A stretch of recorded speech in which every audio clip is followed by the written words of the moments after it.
Hello and welcome to TESOL 2021 and to this session on using shadowing data to drive instructional change. My name is Beth Skelton and I'm coming to you today from my home in Western Colorado. I am a presenter, coach, and consultant focused on creating equitable educational opportunities for our multilingual learners. I have been using this shadowing tool that I'm about to present to you for over 10 years, and I've been extremely impressed with how the data gathered from this shadowing tool can truly make significant instructional changes in a school and in instruction for multilingual learners. I'd like to introduce you to the what, why, and how of student shadowing in the next 30 minutes. And those are our learning targets: to understand the what, why, and how of shadowing, to practice shadowing, and to use shadowing data to drive instruction. Let's just go ahead and jump in then. What is shadowing? It is carefully coding a student's language use during the course of one or more classes. Now, this language use is coded, of course, in listening, speaking, reading, and writing. And I'll model how to do that in this session. But why would you want to shadow your students? Well, it provides a student-centered lens on teaching and learning. When you go into a classroom to shadow a multilingual learner, you are not watching what the teacher is doing, but rather how the students are using language at snapshots during the class period. It provides a different lens on the data. Of course, you have lots of data about the student's language use, whether that's from your yearly language assessment or from your yearly academic achievement assessments or from formative assessments throughout the school day, week, month. But this is truly how a student is using language, and it gives us insight into all of that other data.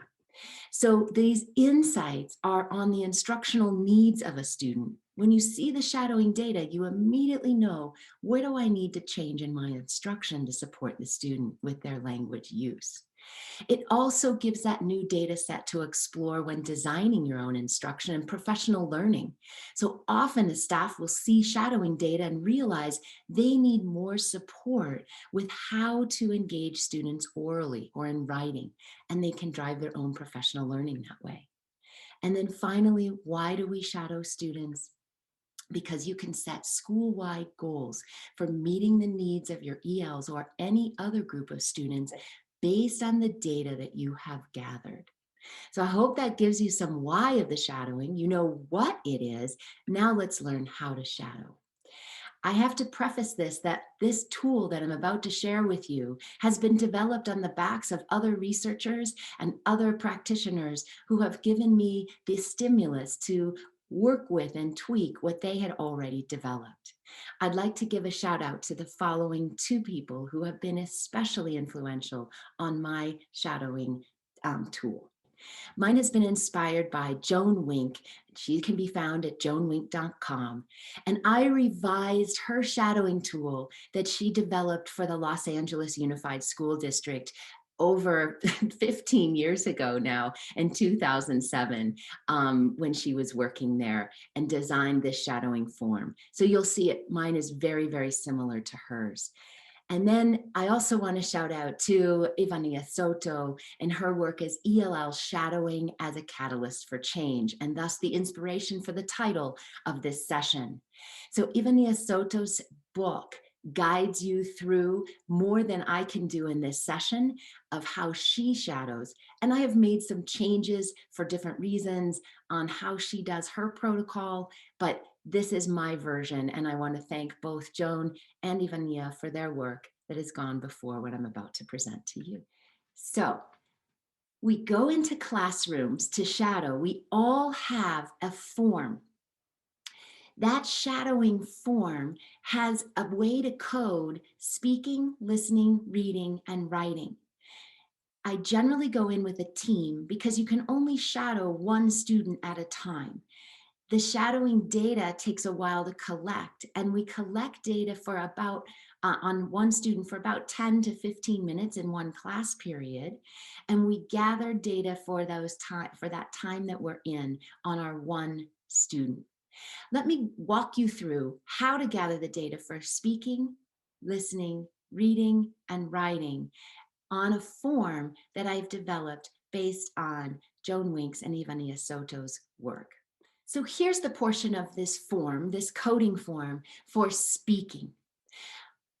Let me walk you through how I code if at the top of the minute I see my student speaking. So snapshot, the student is speaking, I'm listening, and I'm deciding, is that student speaking in a complete sentence, a word or phrase, or extended discourse? And I'm going to use these codes. If you look down at the bottom, you'll see that we have the word phrase code, the WP. So if the student just says a single word, I WP code that. If it's a complete sentence or an extended discourse meaning more than one sentence. They may be using home language, and I can code that. And they may be talking to a teacher or talking to students, and I may want to code that as well for information of when does the student do the most talking. I'd like to address that MO, that missed opportunity. This means that it was a time for the student to talk at the top of the minute. The teacher said, turn and tell your partner one, go first. And partner one, my student, just missed that opportunity. They let partner two go first, or they didn't say anything, or they just waited until it was someone else's turn. That's a missed opportunity. I can't tell why they didn't speak, but I know that they didn't. If the teacher says, let's chorally respond or let's chorally say something, and I notice that my student's mouth isn't moving, that's a missed opportunity to speak. I'd like to dive into the speaking categories of social and academic language. You'll see this in the other three language domains as well. To determine whether it's social or academic language, I do a basic determination. Social would be any kind of classroom instructions. If it's a personal interaction, and academic, it's just focused on the content.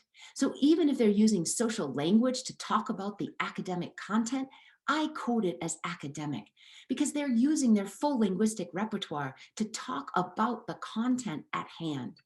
And if it's related to classwork in any way, the text or the activity, it's academic.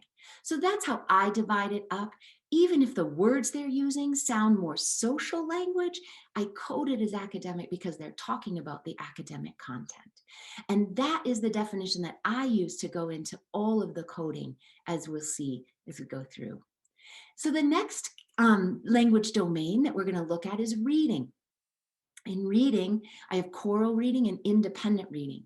In many elementary schools, students do a lot of choral reading. It gets less as we get into the higher grades, but I'm looking at, is there some kind of support or group or out loud reading with support? That's the choral or guided reading. Independent, you're by yourself reading on your own. My reading codes, again, that missed opportunity. The choral reading, the guided reading, you're reading in home language, or just a check mark in the independent box, you're reading independently, or you can put an I, it doesn't matter. That goes in the independent section of the code. So again, it's the top of the minute, and I'm looking right at my student, and they have a text in front of them, and the teacher has asked the students to read the text. And what I see from my student is this.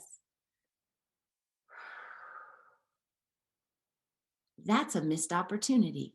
I'm not going to code it as off task. I don't know. Maybe the student is thinking about something else. Maybe something else came up. I don't know, but I know that they're not currently reading.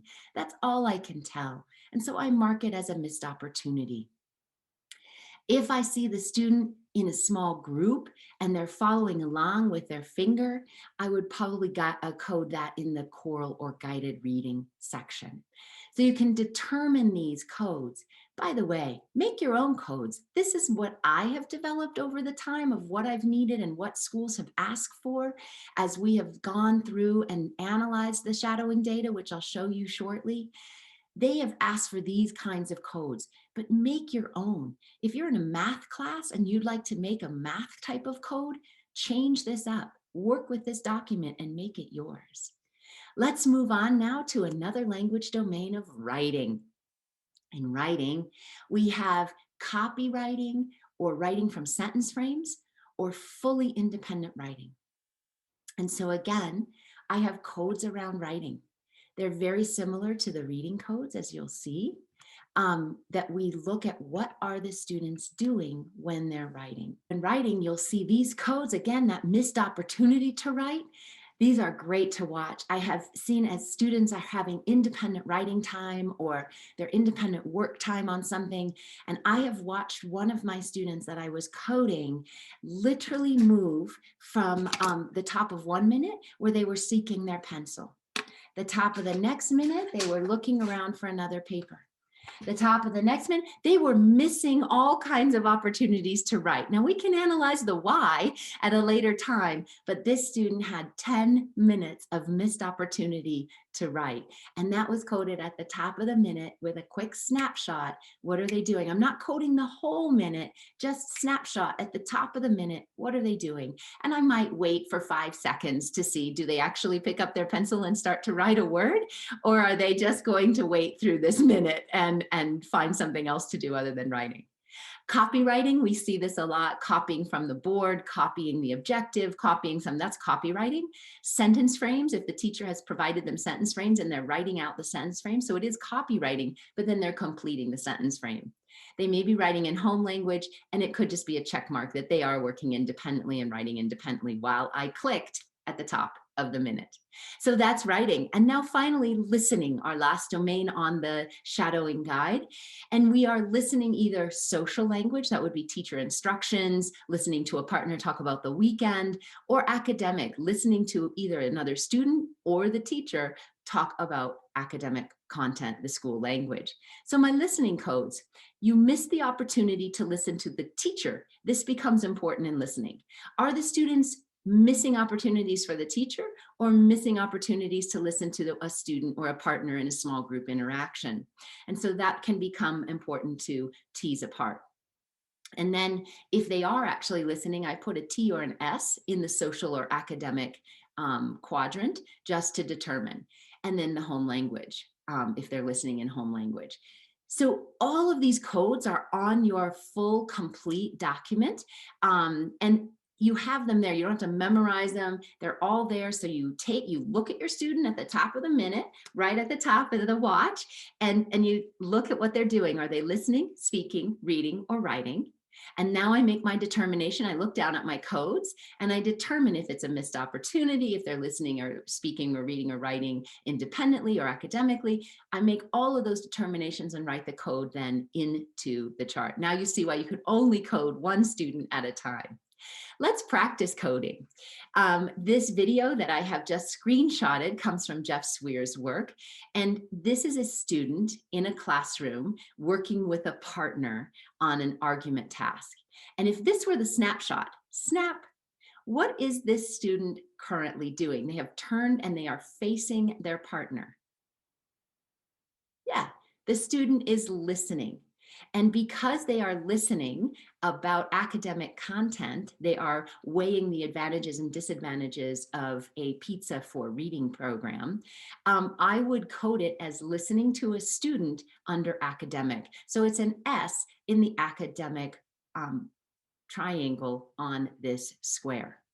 Now the notes, the other activities or what the student activity notes, that's just for me for later. That doesn't come into any of the data. It's just so I can remind myself if I have a moment, I'll write like discussing or arguing the pizza program. So I might make a quick note over in the far left column about what was going on. Let's try another one. And again, rather than play a video, I'm just having snapshots and you can tell what students are doing in this picture. So this student's mouth is open in the picture. This student is talking right now to the partner, and this student is actually speaking in multiple sentences. So that gives you the idea that this student is in the speaking code. So when I code them for speaking, I'm coding it is extended discourse and ED in the academic speaking part of that line under speaking. So that's how I go through, and they were both speaking English, so I didn't use the home language code.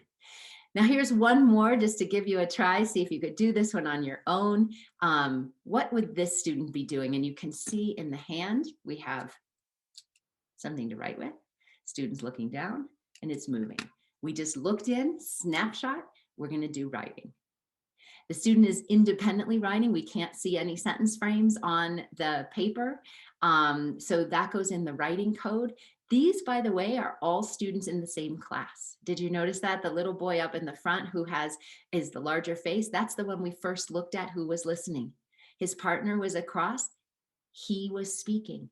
The third one right behind is writing. So in the same class period, during the same observation, 3 of you can gather completely different shadowing data, and it will look different. So you want to put it all together as a snapshot of the classroom and of that moment in time in one class. So of course, this student, I would check the independent writing category under the writing column. This is one last code.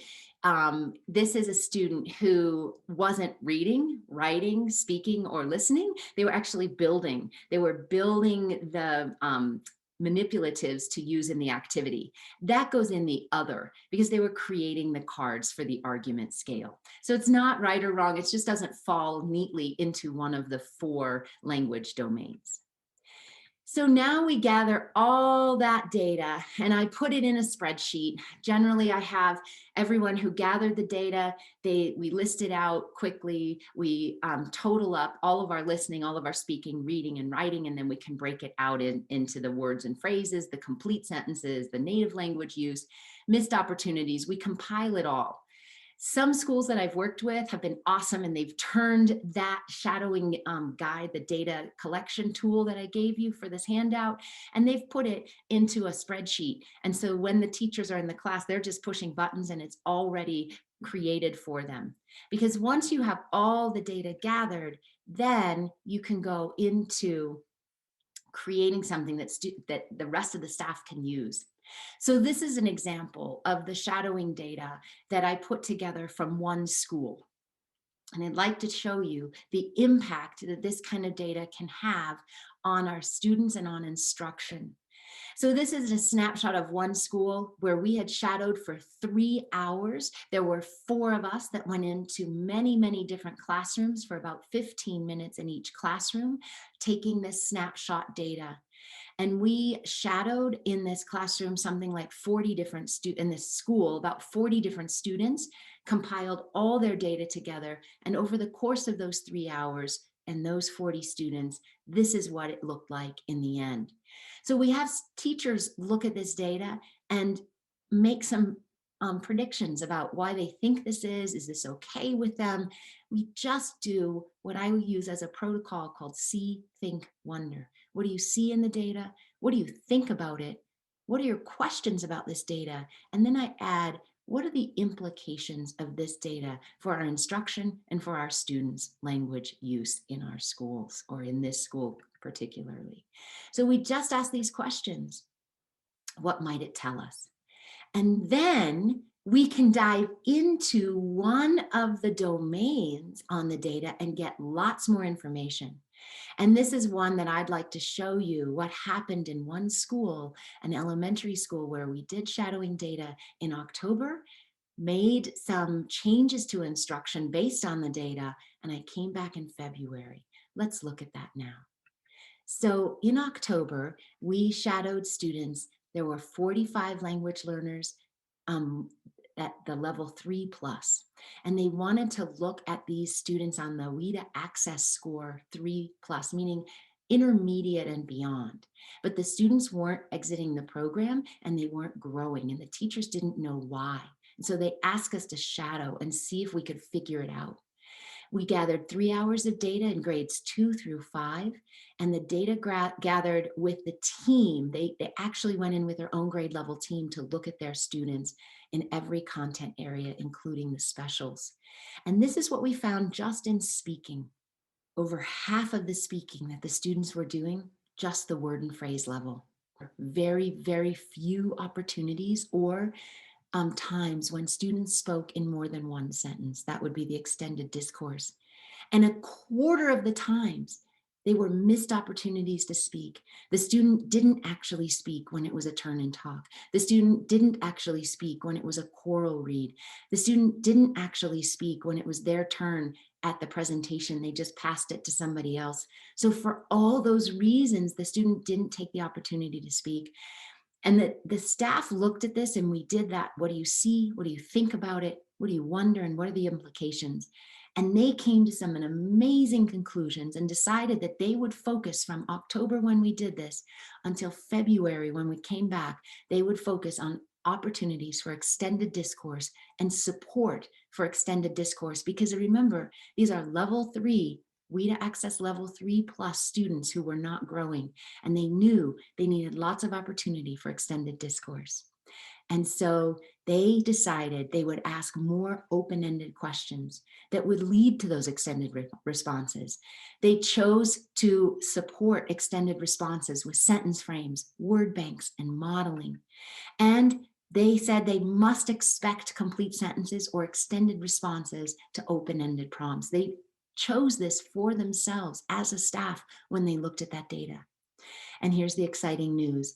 When I came back just 4 months later, they went from this data to this. That is an exciting transition. And it showed up on the access scores that coming year as well. So when the staff really dives into this data, it can make a huge impact. And this is why I am so excited about shadowing as another source of data to make a change in instruction. You could dive into any one of these categories. In one school, they were concerned about their reading data. And so we took a dive into reading and we looked at what's going on in reading. This was data gathered from 75 6th through 8th grade students. They were all long-term English learners or classified as long-term English learners.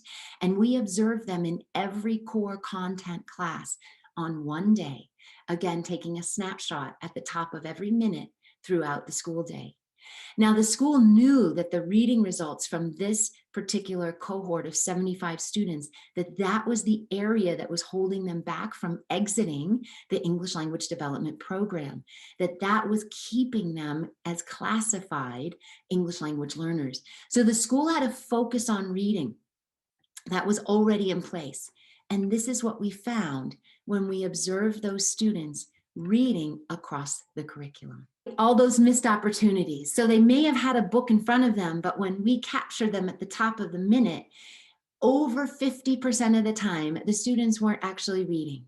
They may have had the book open in front of them, but they were doing all kinds of other things. Looking around, they may have been doodling, they may have been talking to a buddy, they've been calling across the classroom to a partner. So there were a lot of things that were happening that were not reading, even though the book was open in front of them and the teacher had given the opportunity for reading. And that's why I like to call it a missed opportunity, because we know the teachers were focused on reading, but the students, for some reason, were not taking that opportunity. Most of the other snapshots at the top of the minute were independent reading. And remember, this was 6th through 8th grade, and these students were classified as long-term English learners. They had been in the system for 6 years or more. So the implications, the teachers had a lot of wonders. They wondered how could they support that sustained silent reading period that they had implemented across the curriculum. They wondered if the middle school students needed perhaps more guided reading. They wondered if the students needed accountability. They wondered if the timing of the sustained silent reading at the beginning of the period in each of the classes might be what was impeding the reading, that the students needed to be social at the beginning, they needed to interact, they needed to jump in. They wondered if that might have been it. They wondered if the last 10 minutes of the class would make a difference.